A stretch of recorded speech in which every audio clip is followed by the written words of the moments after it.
Hypixel was once a server that dominated the Minecraft minigames scene. Everybody had heard about it or played it at least once. But if you were to go into a bedwars lobby nowadays, it might look something like this. What happened? Hypixel had just hit its peak player count at 216,000 players in April of 2021 during the lockdown, and at that time it had been averaging around 130,000 players since everybody was locked inside.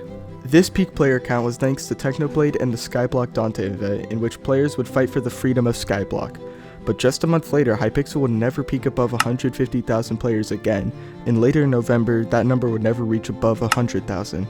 Hypixel for the past couple of years has been pretty much the same exact thing, with the only game receiving any significant updates being Skyblock, which is why it's what 90% of the player base plays now today.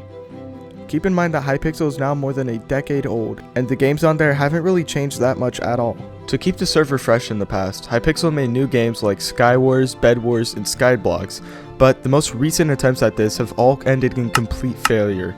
I mean seriously, who still plays Wool Wars?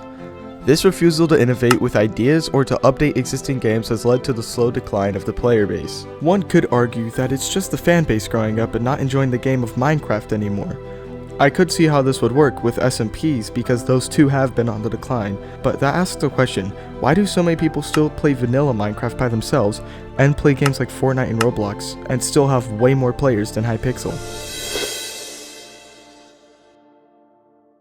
At the end of the day, I think it all boils down to a game's willingness and ability to adapt and make changes, and when one fails to do that, the game, or server in this case, will begin to slowly spiral downwards into being a titan of the past, now to be forgotten.